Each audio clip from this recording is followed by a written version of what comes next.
When astronauts climb into the space shuttle before launch, they are thinking of many aspects of the liftoff and coming mission. That's why there is another astronaut on hand to help the crew get strapped in and ready for the flight. You got your mind on a lot of stuff when you're getting into the shuttle and getting ready to launch into space, and hooking up connections isn't always top of your priority list.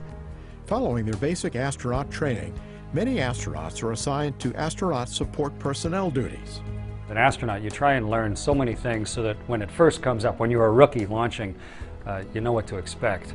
And there are only a few jobs that really teach you what to expect. And one of them is to be working here at the Cape, the Kennedy Space Center, as an astronaut support personnel. They are known then as ASPs, or Cape Crusaders, as they work at NASA's Kennedy Space Center in Florida. They are also called C-Squareds. Working at the Cape, Cape Crusaders, C-Squared, whatever you want to call it. And I learned so much about how the vehicles get ready, about the attitude of the people at KSC, and about what it is to be one of the crew members getting in and out of the vehicle. It's just a great job to have as a new astronaut. The ASPs work with the closeout crew, a handful of technicians who oversee the pre-launch preparations and also help get the crew in place.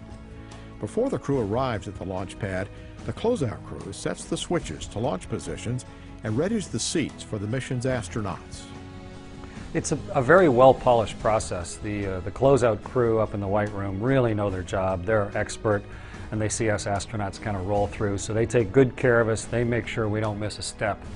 And you, as the astronaut support personnel, you're helping with that process, but really those guys have the responsibility. You get in and you make sure things are good, and you make sure none of the switches are bumped, and you take care of the things that you're responsible for. But the work is unusual because the space shuttle is standing on its tail, so the crew compartment is tilted, and the seats that would normally be on the floor appear to be hung on the wall.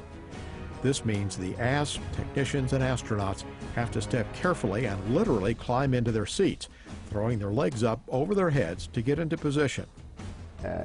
We pretty much say we just lay there and they do all the work for you. Because if you try to help, you actually hinder them. It's one of those type of situations. Astronauts have long supported their peers leading up to launch. More than 50 years ago, astronaut John Glenn helped Alan Shepard get inside the small Mercury capsule before the launch on May 5, 1961, that would make Shepard the first American in space. Astronaut Doug Hurley led the ASP crew that helped the STS-107 crew strap in before the launch of Columbia in January 2003. When that crew was lost to an accident during re-entry, Hurley said he thought a lot about seeing them for the last time on the launch pad. Obviously, it was hard on the entire country and on the astronaut corps, but to lose 7 people, that you're close to, and then it kind of makes you, dig deep and look down inside yourself and ask if this is really what you want to do, and if it's worth it, and if it's the right thing. And I was convinced it was, but it was a very tough few years to get through the aftermath of the accident.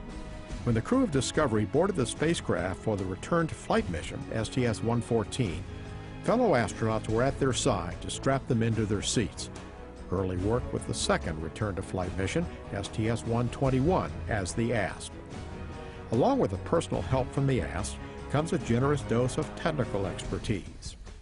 There are numerous communication checks with the flight director in Houston, with the OTC and NTD here at the Cape, and they all have names, and you can never remember who it is. And it's wonderful to have the C-Squareds and strap-in crew there leaning right over you in your face saying, your OTC's name is such and such. You're going to tell them this at this time. And so it's really a great help to have them walking you through this step by step on a day when you're really trying to think about other things. Other aspects of the work involve simple camaraderie. But it's a fantastic thing, and the ASP, the person who puts you in, the one that actually buttons you up and tightens up all the belts, is usually a friend of yours too. So it's kind of nice to have that face as the last face as they go out the door and close the hatch. That's what you see. As they work on the precision steps that go with getting their crew ready to launch, the ASPs know they will get a chance to climb in for a space flight themselves. It's really nice when then it's your turn to be wearing the pumpkin suit and standing there and having those guys joke with you as they put all the harness and everything on and have yourself basically bolted into the vehicle to get ready for launch. The astronaut and technicians know how important their work is to a successful launch day, though it is part of the precise choreography involving specialists, technicians, and engineers from across many fields. It's just one more link in an endless chain of counting on the expertise of so many people that allows a crew and a shuttle to launch.